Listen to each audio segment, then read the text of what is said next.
그동안 여러분 생각한 건 뭘 생각했는지 생각이 납니까? 십계명에 대해서 계속해서 생각을 했습니다. 39문부터 소연의 문답 81문까지가 길게 십계명에 대한 얘기입니다. 십계명의 서론부터 시작해서 10번째 계명까지 다 다루었는데 오늘 말씀을 이제 이어지는 계명에 생각할 수 있는 게 십계명의 말씀을 다 생각했는데 그것을 우리가 그 명을 다 지킬 수 있는가 하는 그런 제목으로 한번 생각해 보려고 합니다. 여러분들 예수 믿고 지금 신앙생활 하고 있는데 말씀대로 완벽하게 살고 계십니까?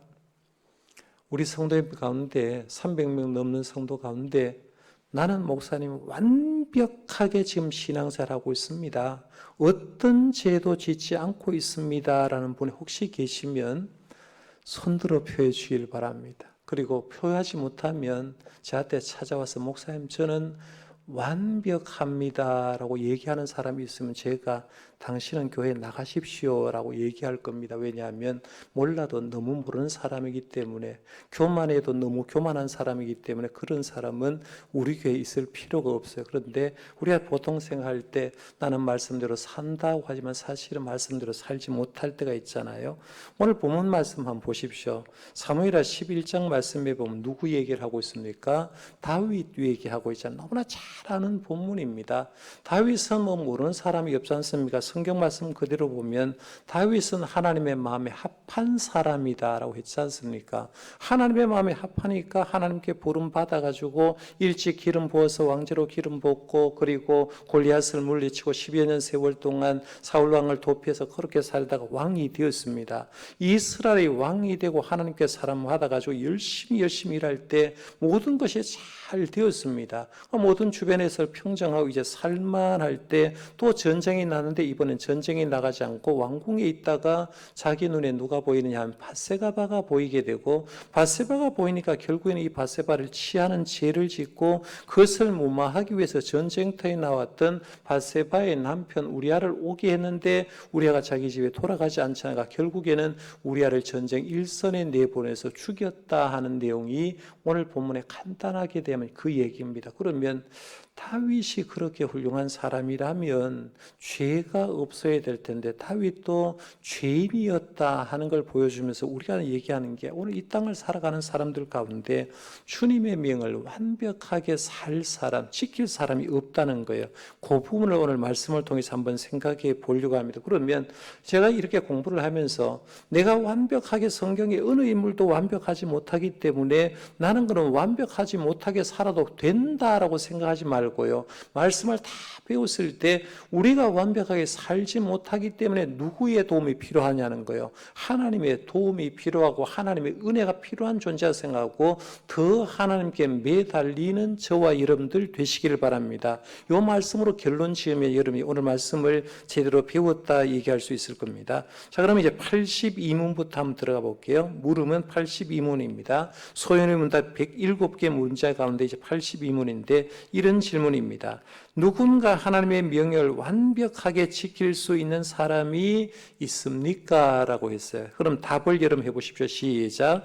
타락한 이후로 이 생에서 하나님의 명을 완벽하게 지킬 수 없고 오히려 생각과 말과 행위에서 날마다 그 명령을 어깁니다 라고 했죠. 이게 보면 누군가 하나님의 명을 완벽하게 지킬 수 있는 사람이 있습니까? 우리가 지금 소요리 문답을 공부하면서 39문부터 81문까지 십계명 말씀 서론부터 계속해서 공부하면서 이렇게 하지 말라 이렇게 하지 말라고 쭉 배웠는데 이것을 하나님의 명령이지 않습니까? 그러면 하나님의 명을 완벽하게 지킬 수 있습니까? 라고 물었을 때 타락한 세상에 살아가는 사람들 가운데 명령을 완벽하게 지킬 수 있는 사람이 없다라는 얘기죠. 그러니까 성도님도 이렇게 생각하셔야 돼요. 목회자도 완벽한 사람 없습니다. 그러니까 성도가 오해하는 게 뭐냐면 목사님은 완벽하게 거룩할 거다라고 생각하는 게 오산이라는 거예요. 끊임없이 목사는 주위의 종으로서 주님 닮아가려고 노력할 뿐이지 여러분과 별반 차이 없는 그냥 소명만 받은 사람이기 때문에 부족하기 그지없는 사람입니다. 그래서 들여다보면 부족한 것이 없기 때문에 그런데요. 이 세상에 존재한 모든 사람도 완벽하게 지킬 수 없고 생각과 말과 행위에서 날마다 그 명령을 어깁니다 해서 오늘도 하루를 살아가다 보면 여러분이 생각하는 것에서 말하는 것에서 행위에서 하나님의 말씀대로 살지 못했고 주님 앞에 설 때 한 고백하기 하나님 나 죄인입니다. 오늘도 잘못한 것이 많습니다. 이런 고백하잖아. 이게 정상이란 얘기예요. 자, 그럼 83문으로 가보겠습니다. 제 82문은 하나님의 계명을 완벽하게 지킬 수 없는 사람에 대해서 얘기한다면 83문부터 이제 인간이 왜 죄인인지 인간의 죄에 대해서 얘기를 하는데요. 83문의 물음이 이렇습니다. 하나님의 명령을 어긴 죄는 다른 죄들과 똑같이 가증스럽습니까? 라고 했어요. 답을 한번 해보겠습니다. 시작. 어떤 죄들은 그 자체로 또는 더욱 악한 것으로 발전되기에 명령을 어긴 죄는 하나님 보시기에 다른 죄들보다 더 가증스럽습니다. 해서 이게 보면 하나님의 명령을 어긴 죄가 다른 죄와 똑같이 가증스러우냐는 거예요. 여러분들이 하나님의 말씀을 안 듣는 거하고 이웃집에 사람 말 안 듣는 건 차이가 날 수밖에 없죠. 그러니까 하나님의 명령을 어긴 죄는 다른 죄들과 차이가 난다는 거예요. 그래서 더 가증스러운데 답을 얘기할 때 그렇게 합니다. 어떤 죄들은 그 자체로 또는 더욱 악한 것으로 발전되기에 하나님의 명령을 어긴 죄는 하나님 보시기에 다른 죄들보다 더 가증스럽습니다. 라고 했어요. 더 가증스러운 죄를 몇 가지만 좀 소개하면 이렇게 할 수 있어요. 한 5가지를 정리하면 우리 하나님 보시기에 더 가증스럽다고 여기는 죄는 첫 번째는 하나님을 모독하는 죄입니다. 하나님을 모독하는 거예요. 우리 하나님이 어디 있노? 라고 얘기하는 사람 있잖아요. 그렇죠? 하나님 보고 계시면 대답해봐. 심지어는 어떤 목사님도 하나님을 향해 막 함부로 얘기를 하는데 그렇게 얘기하는 거 하나님 모독하는 거거든요. 두 번째는 하나님의 속성을 해치는 죄도 죄입니다. 이게 더 가증스러운 죄입니다. 그래서 첫 번째는 하나님을 모독하는 죄고요. 두 번째는 하나님의 속성을 해치는 죄. 세 번째는 하나님께 드리는 예배를 경시하고 손상시키는 죄입니다. 그러니까 여러분 예배를 드릴 때도요. 우리 하나님께 내가 예배를 드리는데 내가 이동하는 거 괜찮겠다 생각하는데 우리가 모든 걸 하나님께 집중하는데 예배를 방해 짓는 사람이 가끔씩 있습니다. 쉽게 말하면 여러분 그냥 이해할 때 예배 시간에 이동하는 사람이 있어요. 이동하는 사람이요. 나는 아무것도 필요한 것 같아요. 그냥 바쁘니까 화장실이 바쁘니까 예배 시간에 이동한다고 생각하는데 우리가 하나님께 집중해서 예배를 하는데 성도가 이동하게 되면 이동하는 그 사람을 따라서 시선이 갑니까 안 갑니까? 여러분 예를 들어서 예배를 드리는데 찬양대 한 사람 나오고 앞에서 뒤까지 쫙 간다고 생각해 봐요. 그 사람 지금 뭔 죄를 짓고 있는 겁니까? 예배를 방해하는 짓을 하는 거죠. 온 성도가 하나님께 집중해서 예배를 하는데 예배 시선을 뺏는 죄를 짓는데도 불구하고 그걸 모르고 있다는 거예요. 내가 뭘 잘못하고 있는지 모르는 거예요. 그러니까 예배 시간에 함부로 얘기를 하고 함부로 왔다 갔다 얘기를 하는 게 이게 얼마나 잘못된 건데 주님께 예배를 하는데도 마음껏 이동하는 그런 사람이 있는데요. 요것도 죄입니다. 그래서 하나님께 드리는 예배를 경시하고 손상시키는 것도 하나님께 영광을 가리는 거예요. 이게 하나님이 멸시하는 죄입니다. 그 다음에 네 번째는 그리스도와 그의 은혜에 대한 대적을 하는 것도 죄입니다. 예수님과 예수님 은혜에 대한 대적을 하는 것도 죄고요. 그 다음에 다섯 번째는 성령과 그의 증거와 사역에 대한 대적을 하는 것도 죄입니다. 성령은 지금도 여러분 역사하십니까? 안 하십니까?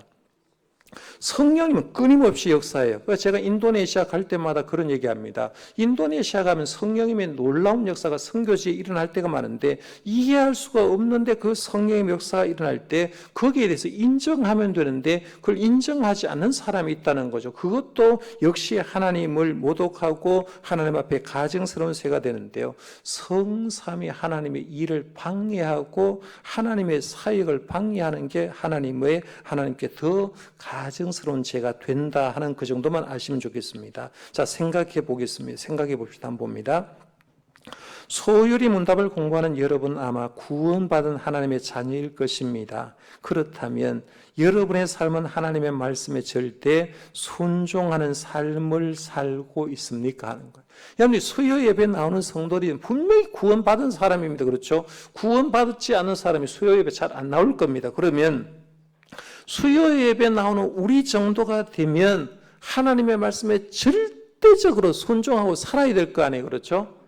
그런데 그렇게 삽니까? 안 삽니까? 안 살죠. 그렇죠. 못 사는 거예요. 살고는 싶은데 내 생활이 안 돼서 있다는 거예요. 그러면 자신의 상태를 진단하고 서로 어떠한 상태인지 이야기를 해보자라고 얘기를 하는데, 우리 이제 보통 신앙생활하면서 순종하지 않고 내 마음에 맞으면 순종이요, 내 마음에 맞지 않으면 불순종할 때가 굉장히 많다는 겁니다. 자, 그럼 그 밑에 볼게요. 계명을 지킬 능력입니다. 지금까지 구원받은 자에게 주신 하나님의 계명, 이제 10계명을 살펴보았습니다. 이 계명의 내용을 다 듣게 된 후 드는 생각이 이걸 다 지킬 수 있을까 하는 두려움입니다. 사람을 죽이지 않고 우상을 섬기지 않고 도둑질하지 않는 것은 지킬 수 있을지도 모르지만 마음의 상태까지 계명을 지키는 정말 어렵습니다. 간음하지 말라 하는 말도 마음으로 하는 것도 죄라는 거 하면 마음 상태까지 계명을 지키기는 정말 어렵습니다. 누구나 한 번쯤이라도 다른 사람을 미워할 수 있고 하나님보다 더 사랑하는 것이 생길 수도 있으며 직접 도둑질하지 않아도 탐내는 마음을 품을 수 있기 때문입니다. 그렇기에 소유리 문답은 비록 구원받은 하나님의 백성이라 하더라도 하나님의 명령인 계명을 완전히 지킬 수 없다고 가르칩니다 하는 거예요. 그러니까 소요리 문답에서 수많은 목회자가 앉아가지고 우리가 하나님의 말씀을 듣고 구원받았는데 그러면 하나님의 계명도 살 수 있는가? 답은 우리 힘으로는 절대로 하나님의 계명을 다 지킬 수 없다라는 답이 나온다는 거예요. 그러니까 필요한 게 뭐냐면 내가 이 세상 살아갈 때 주님의 도움이 없으면 오늘도 죄를 짓고 내일도 죄를 질 수밖에 없다. 반대로 얘기하면 주님이 날 도와주면 죄 가운데에서도 빛 가운데 걸어갈 수 있는 힘을 얻을 수 있다. 이걸 이제 계속해서 공부한다는 얘기입니다. 자, 그러면 1번으로 한번 가볼게요. 완전히 계명을 지키며 범죄하지 않는 사람이 있는가 하는 문제에 대해서 성경이 뭐라고 말씀하고 있는지 다음 구절을 들고 읽고 서로 이야기해 봅시다 했어요. 시편 130편 3절 말씀에 한번 보십시오. 여호와여 주께서 죄악을 지켜보실진데 주여 누가 서리까라고 했어요. 우리 하나님 앞에서 누가 서리까? 하나님께서 죄악을 지켜보시는데 주여 누가 주님 앞에 서리까라고 얘기했는데 여기서 여호와여라고 하고 주여라고 부르는 사람은 하나님을 믿는 사람이죠. 그렇죠? 하나님을 따르는 사람입니다. 하나님을 섬기는 자라 할지라도 주님 앞에 딱 서면 나는 뭐가 돼요? 죄인이죠. 그러니까 하나님을 제대로 만난 사람의 입에서 고백하는 건 주여 나는 죄인으로소이다 라고 고백하는 거죠. 이런 고백을 한다는 거예요. 전도서 7장 20절에 보면 이렇게 말합니다. 선을 행하고 전혀 죄를 범하지 아니하는 의인은 세상에 있다 없다요? 없기 때문이다 라고 했어요. 여기 보면 말 그대로 선을 행해요. 그러면서 선을 행하고 전혀 죄만을 범하면 의인은 이 세상에 없다는 거죠. 그러니까 성경 말씀에 로마서도 있잖아요. 의인은 없나니 몇 명이 없어요? 하나도 없다는 거예요. 그런데 왜 우리는 의인인 채 하냐는 겁니다. 목회자부터 시작해서 사실은 우리가 교회 생활하시면 나는 완벽한 의인이다라고 생각하고 그렇게 생각하고 말하는 사람이 얼마나 많습니까? 그러니까 우리가 주님의 은혜 없이는 우리 모두는 죄인이라는 거죠. 그 얘기를 하는 거예요. 갈라디아서 5장 17절에 보면 육체의 소욕은 성령을 거스리고 성령은 육체를 거스르니 이 둘이 서로 대적함으로 너희가 원하는 것을 하지 못하게 하려 함이라고 해서 이게 보면 육체의 소욕은 성령을 거스리고 성령은 육체를 거스르니라고 하는데 성령님이 내 속에 내주할지라도 내 속에는 육체의 욕심이 있다 없다요? 육체의 욕심이 있어 없어요? 여러분들이 예수를 믿고 성령님이 내 속에 와도 돈 많이 벌고 싶죠? 안 그래요? 건강하고 싶잖아요. 전부 다 자기 뜻대로 살고 싶잖아요. 성령이 없어 그런 게 아니라는 거예요. 이미 내 속에 죄가 많기 때문에 성령이 들어와 있는데도 불구하고 내 육체의 속이 막 움직이는 게 사람이라 그 얘기를 하는 거예요. 그래서 육체의 욕심이 성령을 거스르게 된다. 그래서 죄인이라는 거예요. 그 다음에 요한일서 1장 8절과 10절에 보면 이렇게 말합니다. 만일 우리가 죄가 없다고 말하면 스스로 속이고 또 진리가 우리 속에 있지 아니할 것이요라고 해서 이게 보면 죄가 없다고 말하는 사람은 어떤 사람이에요? 스스로 속이는 사람이라는 거예요. 그러니까 제가 말했잖아요. 우리 교회 교인 가운데 죄가 없다고 얘기하는 사람이 저한테 찾아오면 그 사람은 자기 스스로를 속이는 사람, 거짓말장이기 때문에 그런 사람 필요 없다는 얘기입니다. 그 다음에 10절에 보면 이렇게 말하죠. 만일 우리가 범죄하지 아니하였다 하면 하나님을 거짓말하는 이로 만드는 것이니 또한 그의 말씀이 우리 속에 있지 아니하니라 라고 했어요. 내가 하나님 앞에 죄가 없다고 해도 하나님은 우리를 보고 계세요, 안 가세요? 하나님 다 보고 계십니다. 요즘 세상이 얼마나 무서우냐면요. 여러분의 일거수일투족이 다 녹화가 되고 다 영상으로 계속해서 남습니다. 전화 통화한 거 여러분 남을까요? 안 남을까요? 여러분 오늘 통화를 했어요. 누구하고 통화를 했습니다. 경찰서에서 가면 그 통화를 한 걸 복원을 시킵니까? 복원을 못 시킵니까? 시켜요? 안 시켜요? 시키죠. 무슨 말입니다. 제가 이렇게 얘기한 거예요. 여러분이 가는 동향요. 아침에 일어나서 어디까지 이동하고 지금 교회까지 온 게 CCTV에 다 남아 있어요? 안 남아 있어요? 남아 있어요. 그러면 불꽃 같은 눈동자를 지니신 우리 하나님이 내 입술에 나온 말을 전부 다 녹음해가 있다는 거예요. 그러면 야, 네 옛날에 그 말 안 했나라고 할까요? 안 할까요? 다 얘기를 한다는 거예요. 그러니까 우리가 죄가 없다라고 얘기를 하게 되면 하나님을 거짓말하는 자로 만드는 거죠. 하나님은 우리가 죄인인 걸 안다는 얘기입니다. 자, 그럼 두 번째로 한번 가볼게요. 다음 구절을 읽어보면 이 세상에서 오직 한 사람만이 계명을 완전히 지킬 수 있습니다. 이 세상에 있는 분 가운데는 오직 한 사람만이 계명을 완전히 지킬 수 있습니다. 그 사람이 누구인지 이야기해 봅시다 했어요. 히브리서 4장 15절 같이 한번 읽어볼까요? 시작. 우리에게 있는 대제사장은 우리의 연약함을 동정하지 못하실 리가 아니요 모든 일에 우리와 똑같이 시험을 받으신 이로되 죄는 없으시니라. 로마서 9장 5절도 읽어봅니다. 시작. 조상들도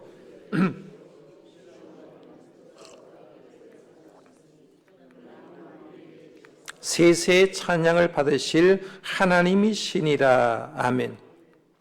이 세상에 존재한 사람 가운데 죄 없는 사람 딱 한 사람이 계셨습니다. 그분이 누구십니까?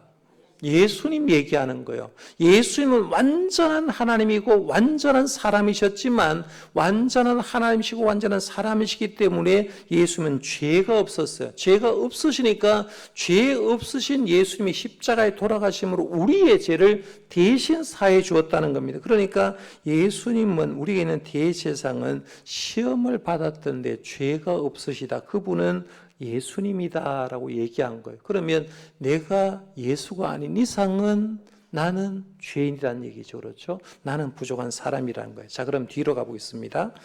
3번으로 갑니다. 성경에 많은 위대한 인물들은 마치 하나님의 말씀에 완벽하게 순종했던 것처럼 느껴질 때가 있습니다. 그러나 그들도 다 허물 많은 죄인들이었습니다. 어떤 사람이 어떤 죄를 저질렀는지 확인해 봅시다 했어요.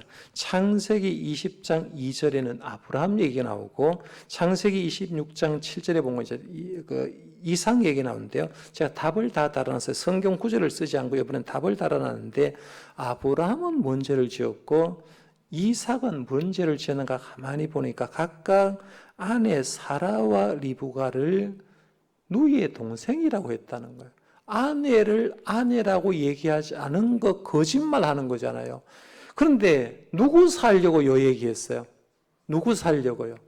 아내 살리려고 그렇게 했어요? 아니면 자기 살려고 했어요?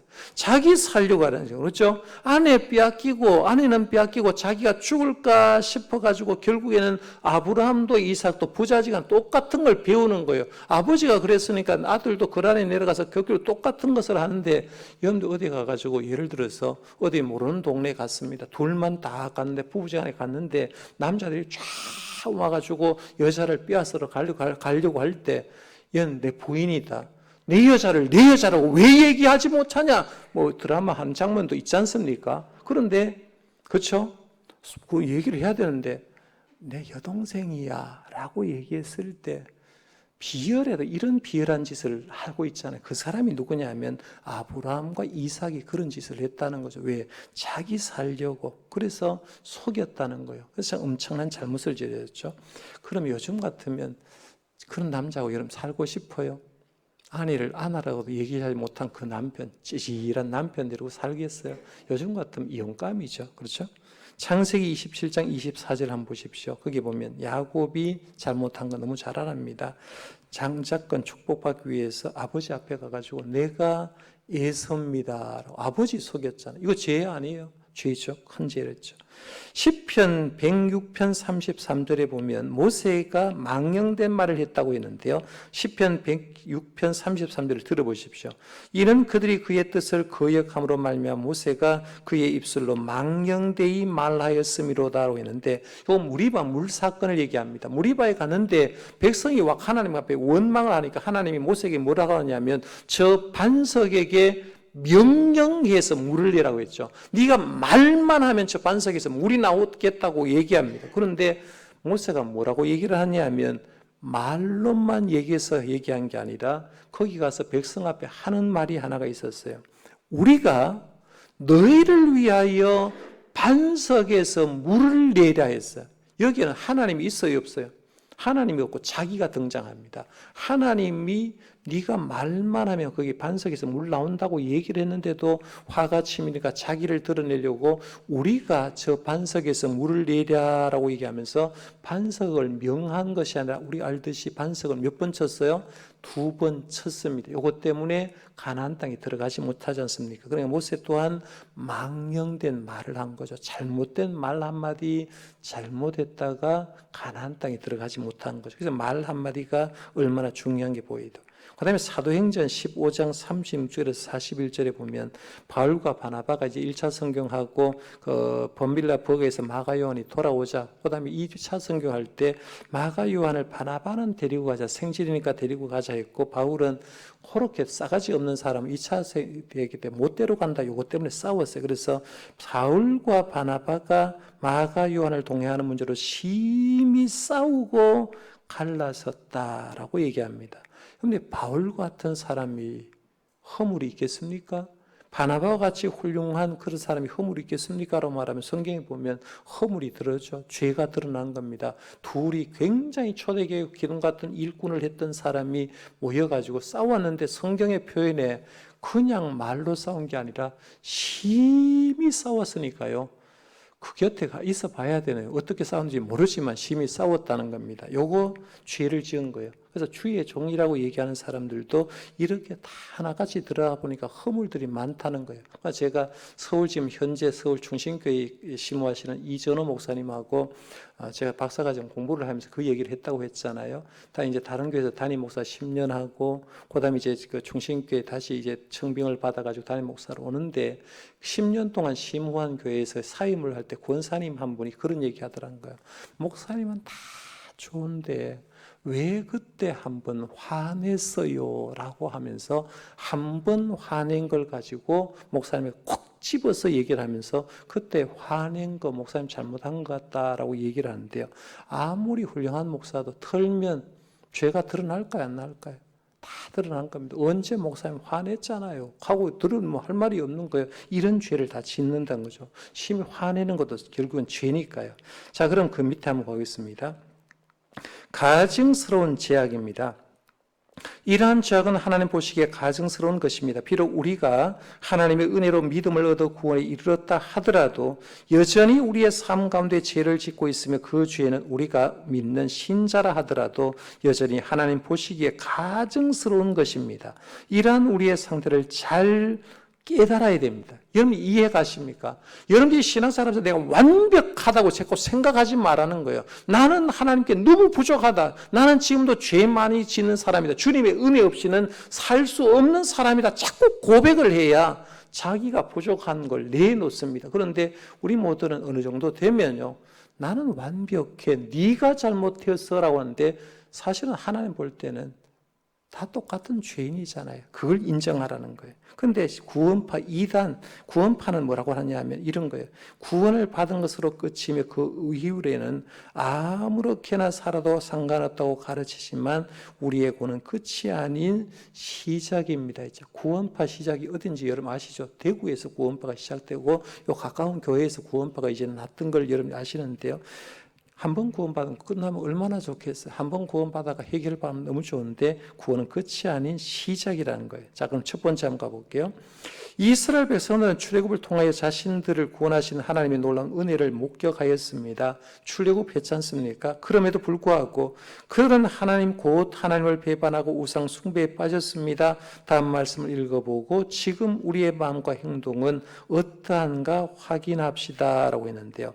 에스겔 8장 말씀은 예루살렘의 우상 숭배에 대해서 길게 얘기하는 그 얘기입니다. 그래서 에스겔 8장 6절과 13절 말씀도 그 사람들이 얼마나 가증한 일을 하는 걸 얘기를 하는데요. 그 부분 같이 한번 성경 읽어볼까요? 시작.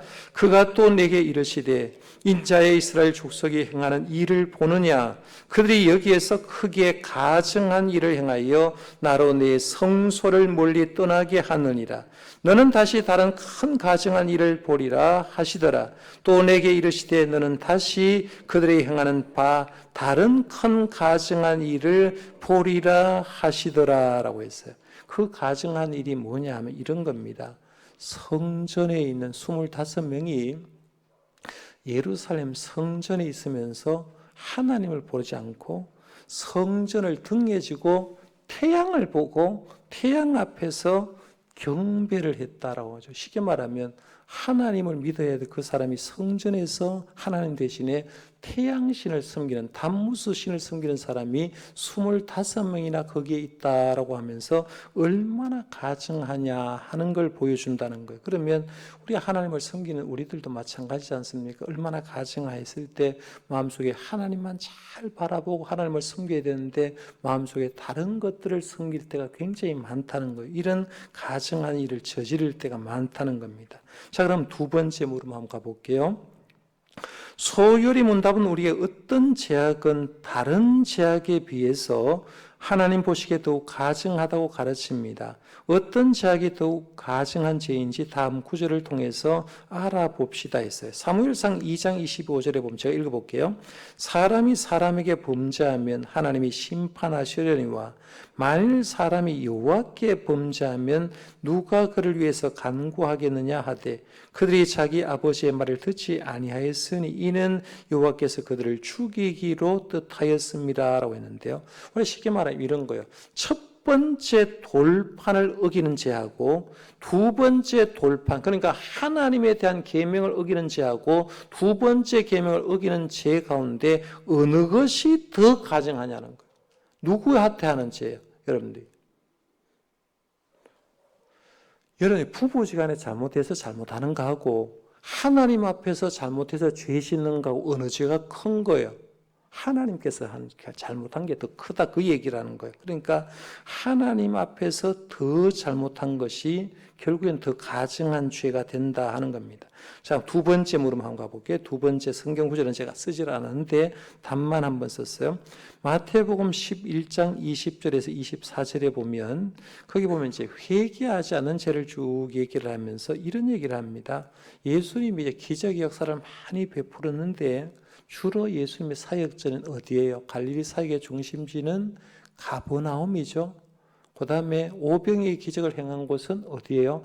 베세다 들녘입니다. 그렇죠? 그러면 예수님이 기적을 행했고 기적의 역사가 일어나는 곳에는 부흥의 역사가 일어나야 되겠죠. 예수 믿는 사람이 더 많아져야 될 거 아니에요. 주님 앞에 나오는 사람이 더 많아져야 되는데 주님은 기적의 역사를 그들에게 그렇게 베풀음에도 불구하고 복음을 너희들 들었는데 왜 거부하냐는 거예요. 그러면서 주님 앞에서 그 죄를 지적하면서 이런 얘기합니다. 너희들이 왜 화이슬 지적 고라신과 베세다야 너희에게 행한 일을 두로와 시돈, 그러니까 이방 나라에 행하였더라도 그들이 베옷을 입고 회개했을 텐데 너희들은 왜 하나님의 기적의 역사를 그렇게 경험하고도 회개하지 않느냐, 그 얘기를 하는 겁니다. 그러면 우리가 복음을 듣고 복음을 거부하는 것도 다른 죄악보다 훨씬 크다는 거죠. 그러니까 말씀을 많이 아는 거 중요해요. 말씀을 많이 듣는 것도 중요해요. 중요한 건 그 말씀을 듣고 말씀대로 사는 게 중요하다는 거예요. 제일 어려운 게 뭐예요? 아는 게 어렵습니까? 사는 게 어렵습니까?